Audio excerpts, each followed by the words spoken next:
Hello everyone and welcome to the Business Made Easy show. I'm your host, Fiona Hall. This is my first show hosting by myself. The lovely Liz Fry is off tripping through Greece at the moment. How lovely is that? And so the Business Made Easy show. This is a show for business owners who are looking for a simple way to do things.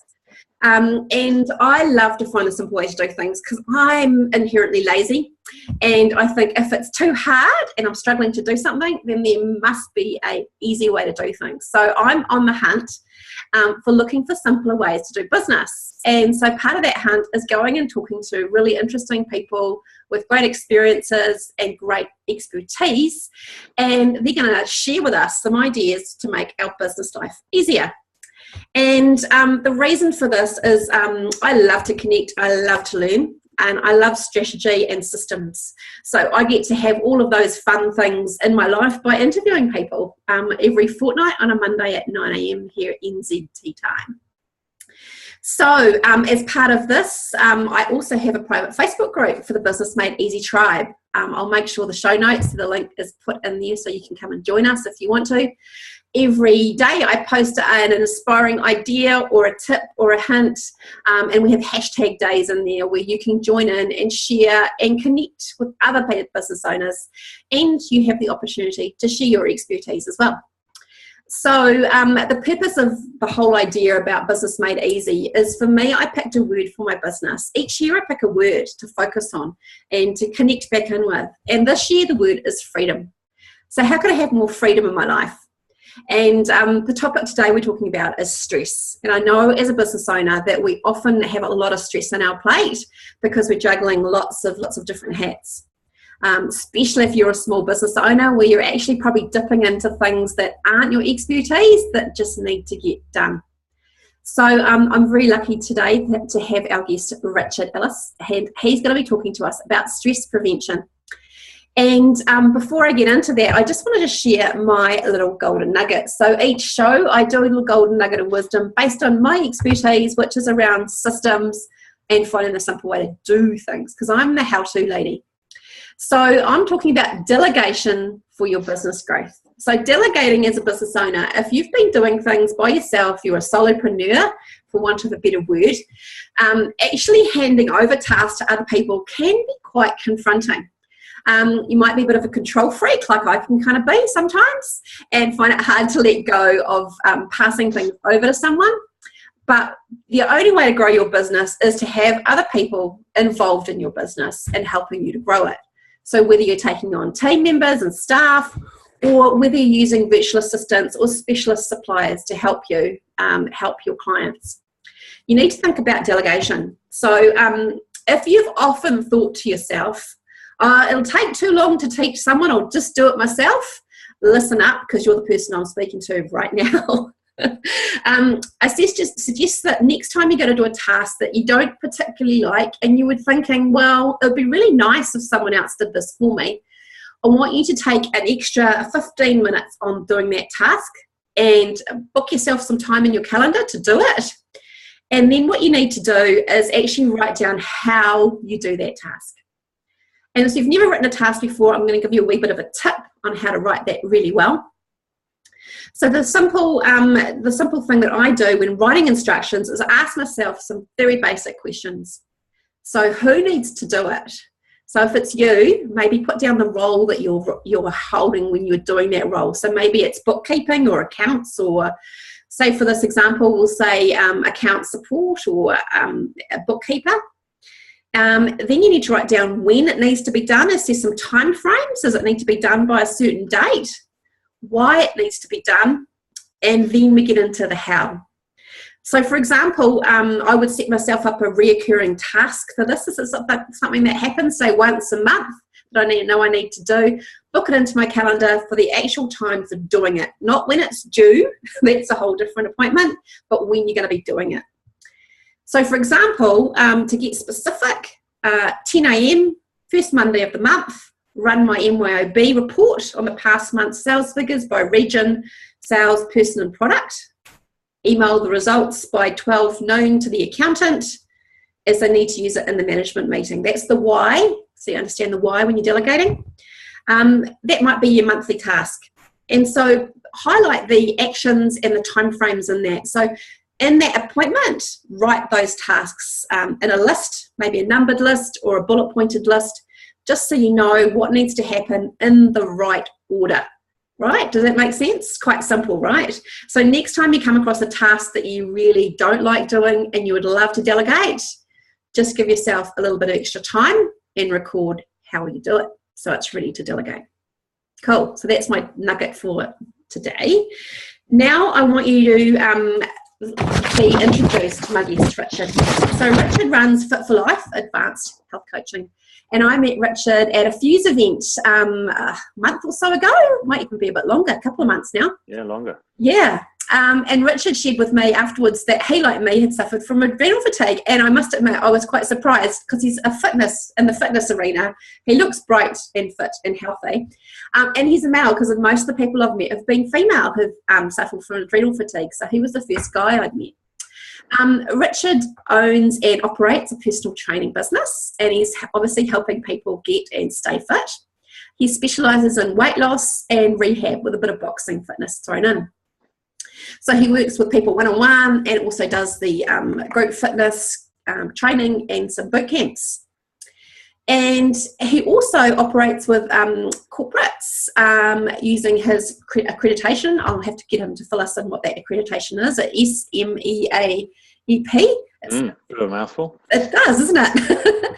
And this program is tax exempt for under the health and safety law, as businesses are responsible for managing their team stress. So it's obviously helping corporates with stress management. So I'm sure he's got to have lots of juicy nuggets for us today around preventing stress. Okay, so you can find him. I'll make sure I pop the link to his website too in the show notes if you want to catch up with Richard afterwards. And for those of you who are listening from the Business Made Easy Tribe Facebook group, the details will be there as well. So Richard, tell us how you got into the whole idea of, obviously I looked at your LinkedIn profile and I saw where you came from. So you've come from a management background. Yeah. And then you've moved into health and wellness, and tell us how that journey kind of happened. Yeah, good question. I guess I'd got to a point in my career where I thought that I didn't want to keep doing what I was doing for the rest of my life, and was reading the newspaper one day, and there was an advert in there for a personal training course. And I thought, well, I'm into fitness, I'm into exercise. What damage can it do? I'll learn more about how I can help myself. Yeah. By the time I'd got to halfway, 3/4 of the way through the course, it was a no-brainer for me. It was, this is something I've got to do because I was just getting so much out of it. And the group of people that I was working with and studying with were so inspiring, and the environment was so inspiring. And I guess obviously it's an education provider. They want you to be inspired so that you go into the industry and make a difference. And that's what got me going initially. And I've been doing it for about 8 years now. So it's been a slow but gradual growth, and I've learned a lot along the way. But in the last couple of years, I've taken on a mentor, and that's made a massive difference to me and my business. Great. Helped give me a bit of direction, obviously more accountability. Yeah. And I've learned a whole lot more in terms of skills and my own health as a result of working with this mentor. So that's where the adrenal fatigue aspect kind of kicked in, when some of the tests that I went through as a part of working with these guys on a mentorship revealed that I was in stage 3 of adrenal fatigue. And it was a real eye-opener at the time, because I didn't realize that that's where I was at. And I knew that I was tired, and I thought that was all part of being on my feet all day, lifting, carrying, working with people, giving people my energy. Yeah.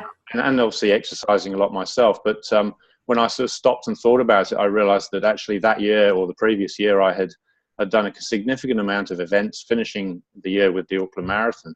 Yeah. And hadn't really given myself much of a chance to sit down and rest. And if I wasn't working, I was mowing lawns or bike riding with kids or whatever it may be. So yeah, I'd got to that point, and it was a good eye opener, because then it made me sit back and go, okay, well, how do I need to change my life? I can't stop doing what I'm doing, but how do I get that balance back? And that's been the real sort of learning curve for me. And as a result of that, has given me some really useful skills in terms of working with clients and providing those same services for them in terms of understanding their adrenal health and food sensitivities.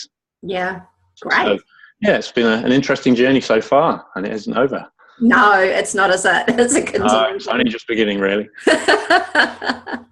So tell us about stress prevention, because obviously I'm the same as you, been through the adrenal fatigue journey, coming through the other end slowly now. It's really nice to have that energy flood back into your life again, and you start to realise how much you've missed, right? Sure is. Yeah, absolutely. So obviously we both know how important stress is, and managing stress and is in our lives and our working lives especially. We put a lot of stress on ourselves as a business owner, don't we? Yeah. Yeah, wearing those hats, as you said earlier. Yeah. So what? Tell us about the things that you noticed for you as a business owner. What did you do in terms of stress prevention? What did you put in place? I listened to the advice that I was given while I was working in Australia on the Sunshine Coast. So it was a nice little trip to the sun. Yeah.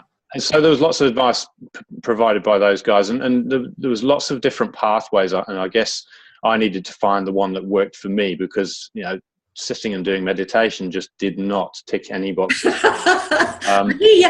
Yeah, I'm not that sort of person, and my mother used to be a yoga teacher, and I really wish I listened to her when I was a teenager, because she could have taught me a whole lot more. But being an ignorant teenager, I didn't know any better. So no, we know better than our parents, don't we? When we were teenagers. Always. Yeah.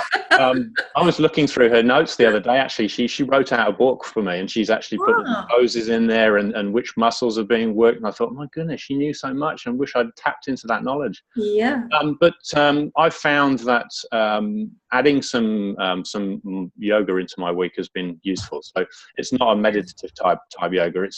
It's reasonably gentle, and it's good from a balance point of view for me. So I find in my calendar, I say, right, that's blocked out for me, and that's blocked out for me, and then the rest of my week obviously is working with clients. But that gives me enough of a downtime to help find that balance and actually miss it. I guess it's the same as when you start exercising, get into a routine, you actually do miss the times when you miss them. Your body craves that need. So in the same way, it's that same crave for me if I only get one yoga session in rather than two. So that's been a key thing for me, is just finding that downtime. And in the early days, when I was sort of really recovering and realizing what I needed to do, I was even stopping at the middle of the day, which is my quiet time, and actually taking 20 minutes lying down. Yeah. And I'd set my countdown for 20 minutes, and often it would wake me up. So nice. It was clear that my body needed that extra little bit of rest, and I thought I was bulletproof, and clearly I wasn't. But I had to, smack myself around the back of the head and say, sort this out, because you're no good to anybody if you don't have the energy to go through a normal day without sort of sitting down or lying down. So it's got a lot better since then, and I've had a retest on my adrenal health since the original, and I've managed to get my cortisol levels double where they were. So I'd flatlined, so I had no cortisol, virtually no cortisol, which is critical. Cortisol is a really important hormone in the right time, at the right time in the right scenario for your body. But if your body's not able to generate enough of it, then that's one of the symptoms from adrenal fatigue, and obviously the tiredness is one of the things that you've got to get over. So crucial is that rest and that sleep. But the other thing I did was managing my sleep. So I made a point of actually getting to bed and being in bed by 10 o'clock. So not 10:30, not 10:45, creeping to 11. It was actually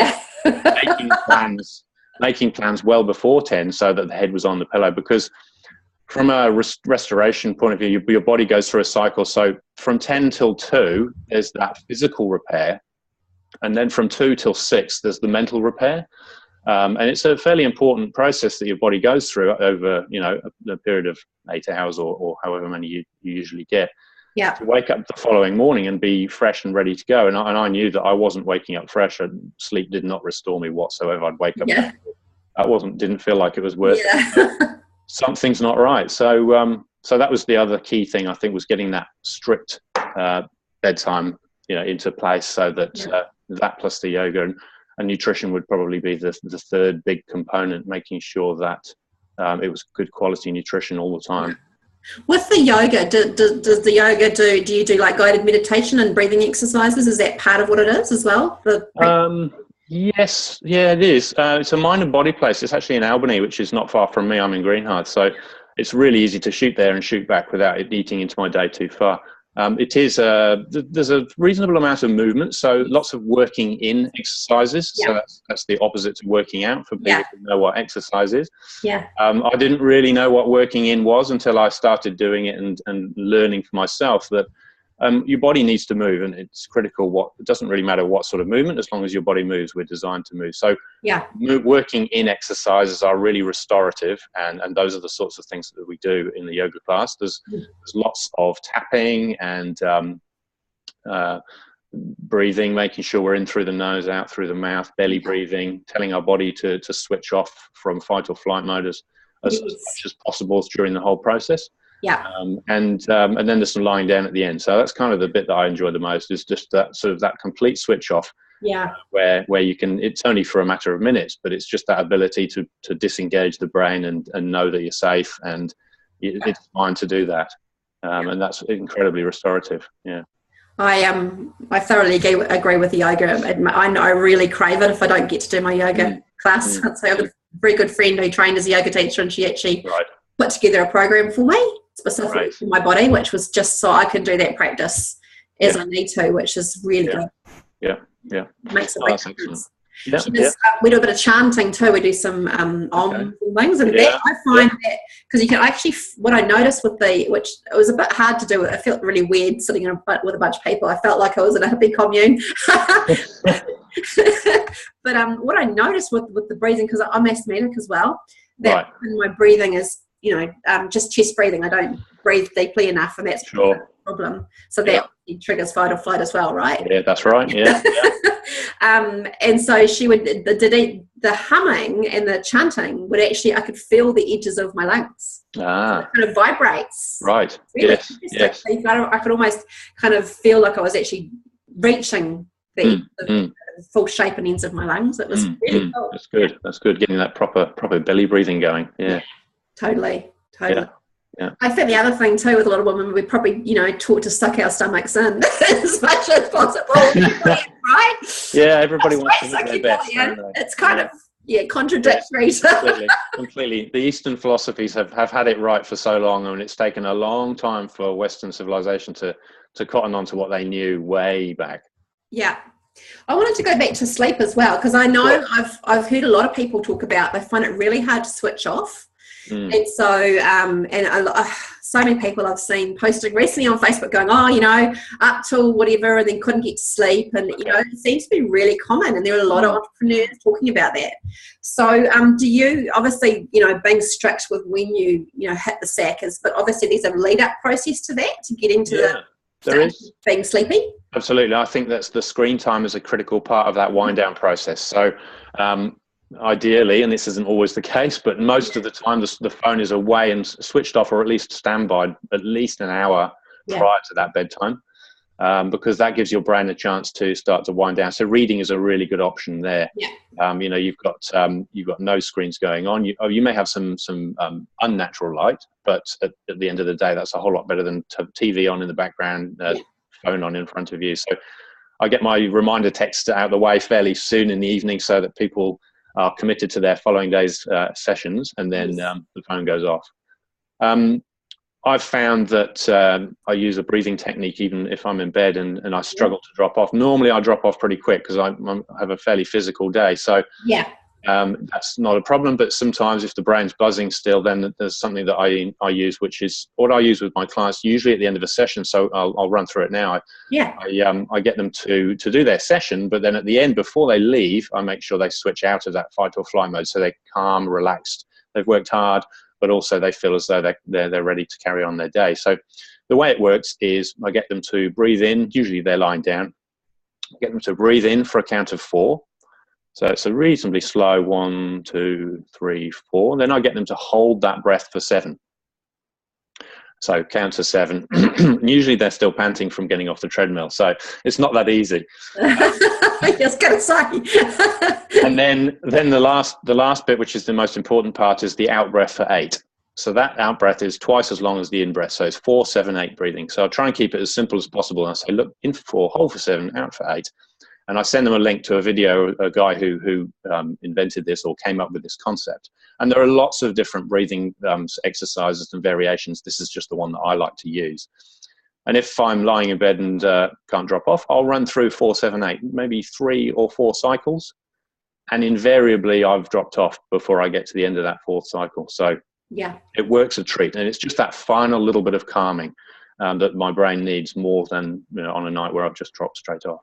Cool. That's a really useful trick, and I like to give that to people. And I've had clients who have passed that on to other people they know, and it's, I told so-and-so about that, and she really likes it. So it was seem to work.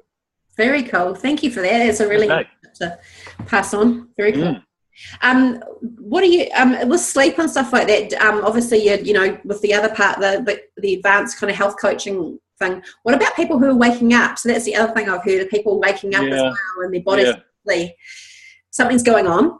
Yeah, absolutely, and that can be an indicator of adrenal stress. So managing sleep is difficult. Either getting to sleep or staying asleep can be an issue, or getting that quality of sleep when your energy balance is wrong and your hormones are out of whack.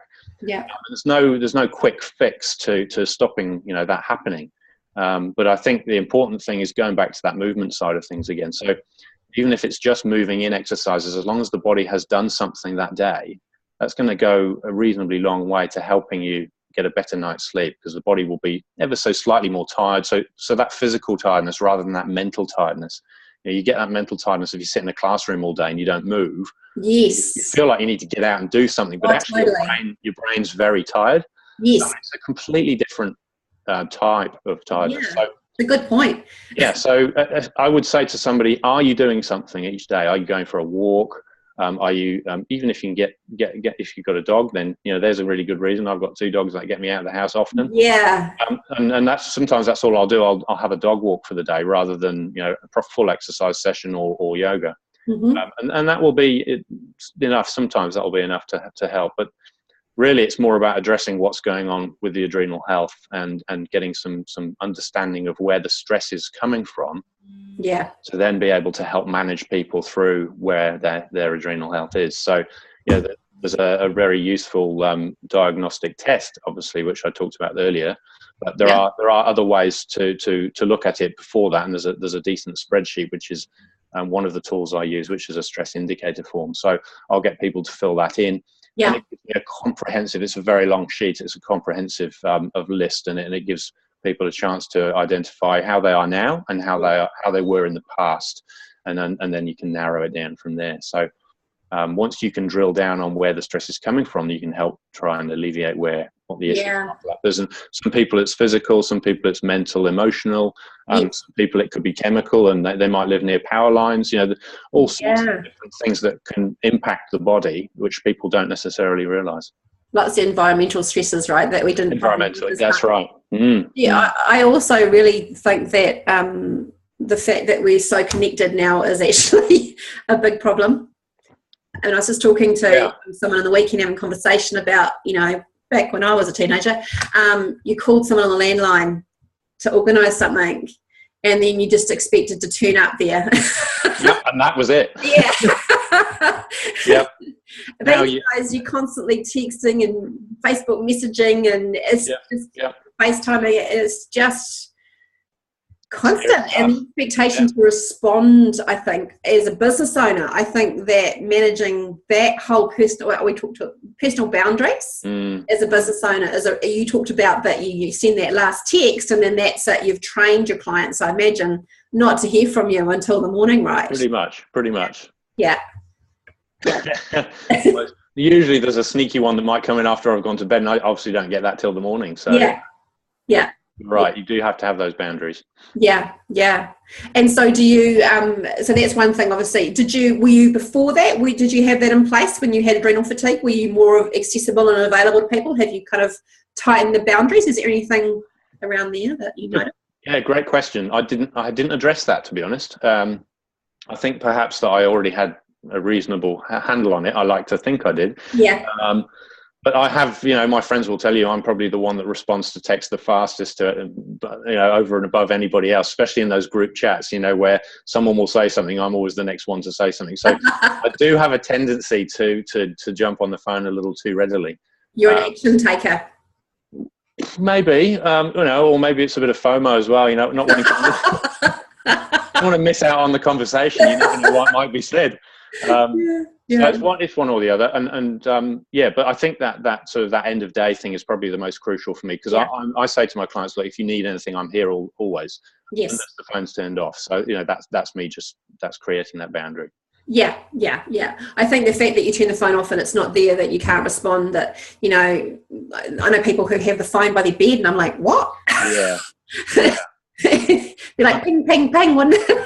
Yeah. And I mean, some people may need that for their job, and that's okay. There's some things you can't get around, but that's one of the big ones I would say is try not to have those things. That's just another electromagnetic force that you just don't need next to your head. Yeah, that's one place you do need complete, shut off from the electricals, right? Absolutely, yeah. Would you, like, I know for myself, my perfectionism / well, there would be two sides to the coin. Perfectionism and self-sabotage were two things I noticed for me with my adrenal fatigue. Yeah. I felt that I had to do everything to such a high standard, and then I kind of put too many things on my plate. So therefore I self-sabotage, combusted. Is there anything you can speak to around that? I'm very much the same. I'm a perfectionist and quite strong on the OCD scale. I think, I like things to have everything in their place. And sometimes that can get the better of me, because I'll spend too much time organising and tidying rather than actually getting on with the meat and the veg of the actual work. And I have to stop myself and go, come on, this isn't productive, get on with it. So there's that perfectionist / procrastinator that takes over for me. And I just have to, and scheduling, you talked earlier about that scheduling and planning activity and actually listing the specific actions. I've got better at that, and specifically advertising for me has been a way in which I've gotten way more disciplined. So that ongoing monthly advert that goes out, for my brand, which I always did infrequently, now is because I've scheduled 5 days before the deadline. This must happen. Therefore, I'll sit down and get my designer to re-engineer the ad. Yeah. And I've got 3 or 4 days up my sleeve before I have to submit that ad. So I think just being disciplined and organising and following the systems that you suggested there are a great way of managing those behaviours when they start to slip. Yeah. I noticed as soon as I don't plan my next day, I usually on a Sunday just go through, open up my calendar and just eyeball each of my appointments that I've got scheduled in. And for me, that just sets the tone. So where am I going to be going on each day? Like if I'm traveling to clients, because a lot of it I do is obviously like this, screen to screen. But if I'm traveling places, what can I schedule around that? So I try and do, 2 meetings if I'm traveling in one area, just to make the most use of my time. But also just, checking in about what else needs to be done and just getting my head around it. So often I'll try and, if I've got a client meeting, I'll try and book a networking meeting, catch up at the same time in the same location. Good thinking. Yeah, I try and dovetail things. And that's great. Like I did that. I've got one on Thursday. I've got 2 meetings back to back in Te Kapuna, just because last week I looked at my calendar and started planning ahead, but also project-wise, looking at, what you've got coming up as well, and timelining things out. I find for me, as soon as if I've got an appointment with someone to be accountable to them, suddenly my planning's spot on because I'm accountable for doing it. Yeah, that's great. Yeah, it forces it, doesn't it? It's good. Yeah, completely. Otherwise, I think there's an element of I'm the boss, I can do what I like, and it can kind of slide a bit. Yeah, and I think that's why having someone like obviously your clients become your accountability for you, but having a mentor or somebody who will keep you on track on, say, a monthly basis is another really good way of keeping that momentum going. Yeah, and keeping you on task, because there's always homework to be done. Yeah, and getting you out of your own head when you can slide into overwhelm or slide into I don't know what I'm doing, or doubting yourself and all that kind of negative thoughts that pop back in. I've got a weekly, there's 4 of us who mentor each other, mastermind group, and we're working with each other once a week. I've got an hour call. And that's been invaluable for having that accountability to check in with. So what did you say you're going to do last week? What have you done? What didn't work? What do you need help on? And so we have a hot seat as well during that process, so someone can brainstorm and nail a problem. Yeah. Because often you get stuck because you think, I don't know where to go or where to start. So did you guys just put that together yourselves? Yeah, Yeah. That's fantastic. Yeah, we're all a similar stage of business, and we're not spring chickens. I've probably been in business the longest. I started in 2003. Yeah. And we've been through various coaches over the time, so we know the structure. Sure. There's an element of coaching in all of what we do with our clients, so we understand the coaching modality and how that works. Yeah, yeah, it's very powerful. It is. Yeah, yeah. But the accountability, I think, actually helps with stress. Yeah, it's one less thing to worry about, because if you stay on task, the worry's gone. You're doing it. Yeah, and also I think that there's also this sense of loneliness being a business owner, because you're often working by yourself or making lots and lots of decisions. And you think, and you know, there's very easy if you're going in and doing something new, and we're often doing new things, right? Because we're pushing the boundaries, we're growing our businesses, and there's that sense of, you know, stretching the comfort zone. True. Yeah. And there's some fear will come up naturally. Our fight or flight's going, you're making me change. I don't like change. I resist change. And therefore we're wanting to, pull back. So having someone to be accountable and to help you get off the cliff is a really, really helpful thing, I think, as a business owner, having, whether that may be, but having that place, a safe space, and they need to be people who see the best in you and hold you to that level. Yeah. They need to be, what is it? You're the average of the 5 people you spend the most time with, aren't you? Completely. Cool. With your scheduling and stuff like that, I can imagine that you're quite well scheduled. Did you find with your stress, what do you think? What do you put it down to when you looked at going backwards in hindsight? Can you see some things that were building up for you to get stressed? Good question. I think physically I did too much in 2014, and that was end of a decade for me, and it was kind of a psychological thing for me, sort of going, right, well, I can just do anything. Sort of, I did a state ocean based swim. I did a tough mudder. I did a tough guy, tough girl, and then I finished with the Auckland Marathon. You know, to train for all of those things, to keep working and do 4 reasonably decent and different events, was probably the biggest contributor, I've got to say. Because it was exercise, I didn't think it was going to be an issue. Burning myself out. So I think that was probably the biggest contributor. And once that had kicked in, once the adrenals were starting to struggle and fail, which I didn't realize was happening, then hormones go out of whack, and then the grumpiness kicks in, and the snappiness kicks in, and the shouting at the kids immediately that they do the wrong thing. So I thought, hang on a minute.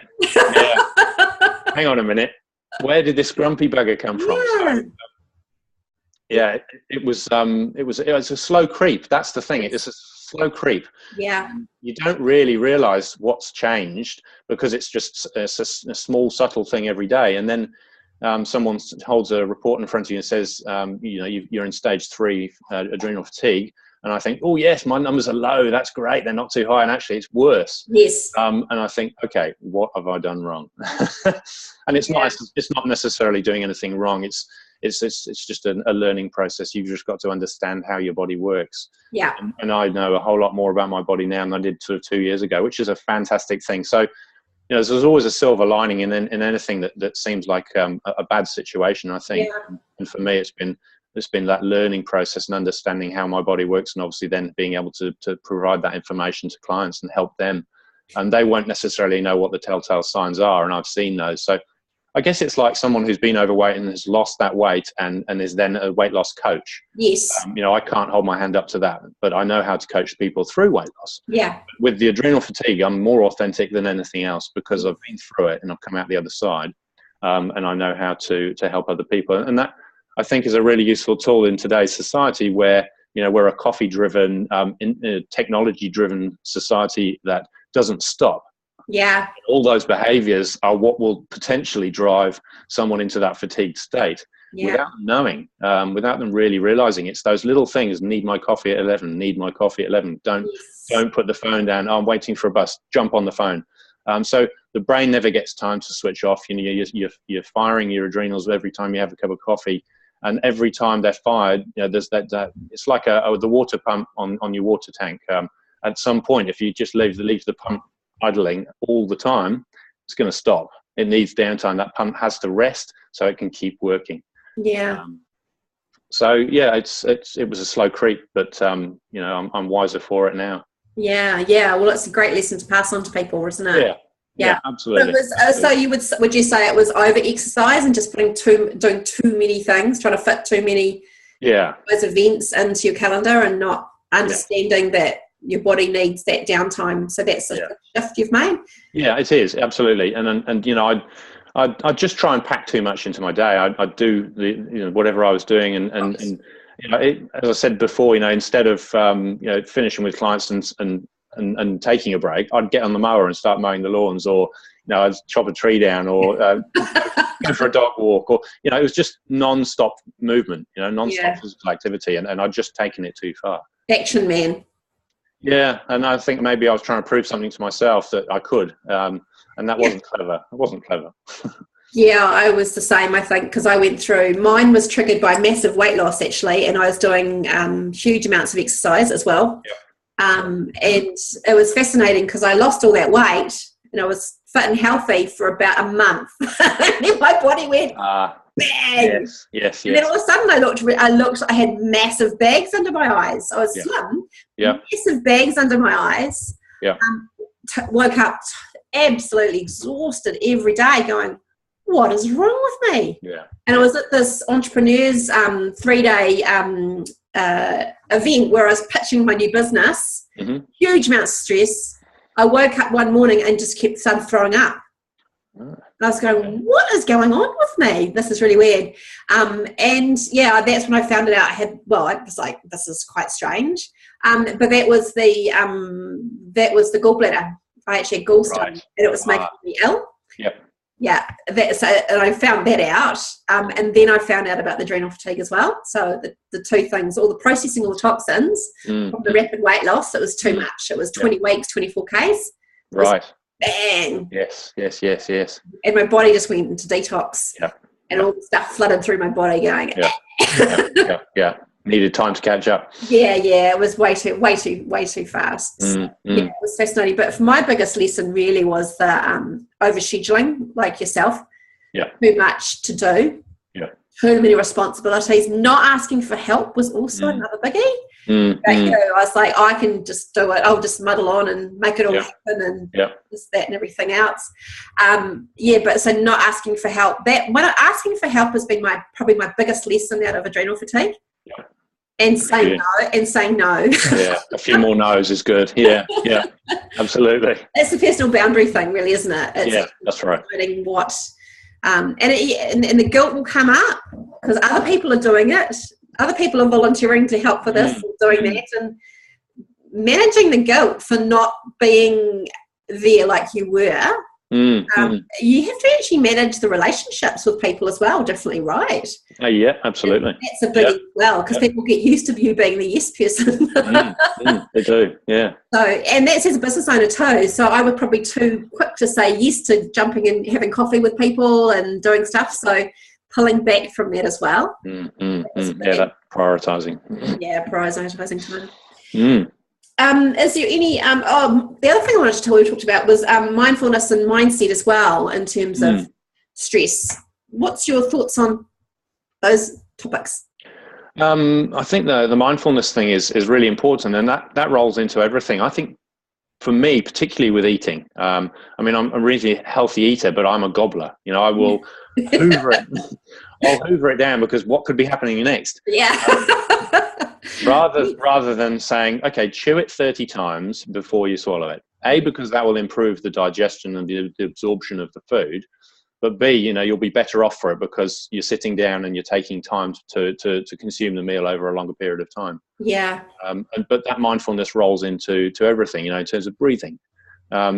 Taking 5 minutes to think about how you're breathing. And I guess from this call, I've been a little hunched over in shallow breathing, and I actually need to sit on the front of my chair, bring my shoulders back, and go deeper. That would be way better. In fact, my back's happier for it now. So That mindfulness rolls into a lot of different aspects. And in terms of your physical health and your mental health, giving yourself time to stop and breathe and just pause for a moment throughout your day is a really useful one.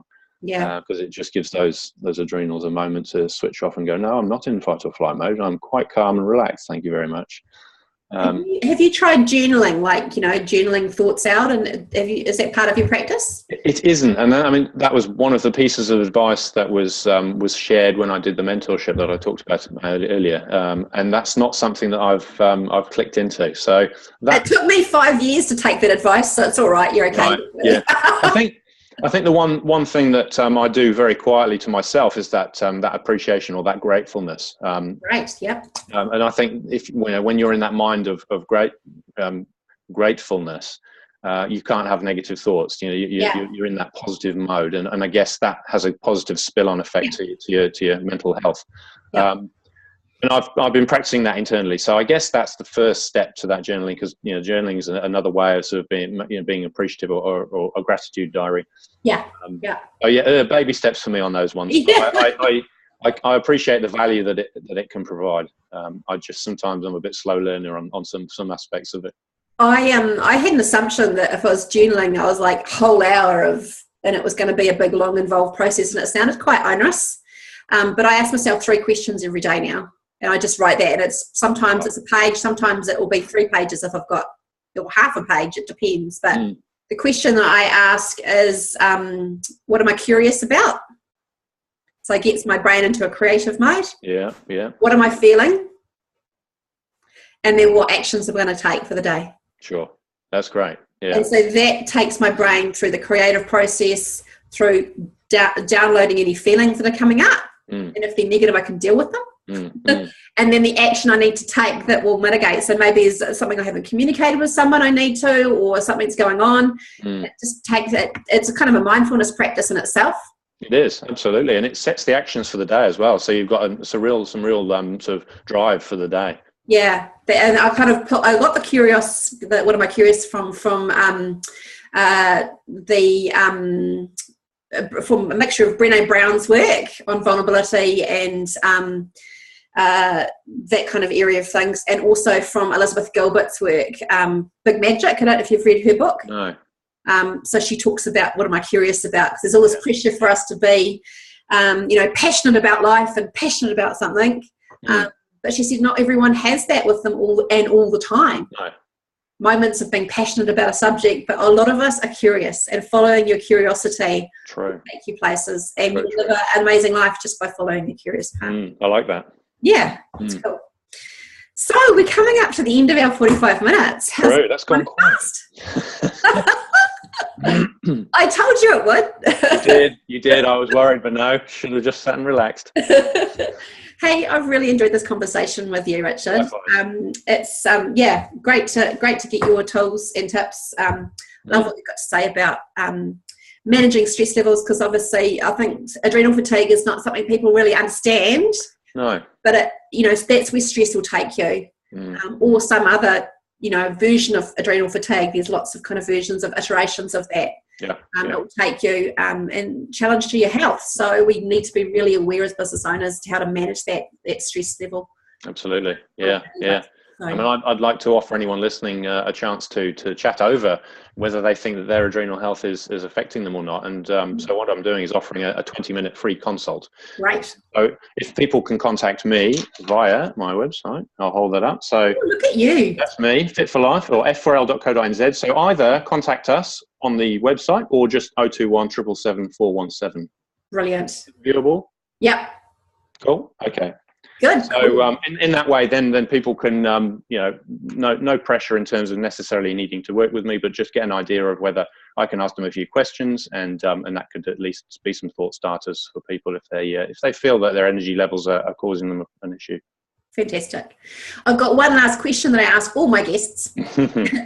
If you were to go back in time to when you first started your business, what one piece of advice would you give your past self?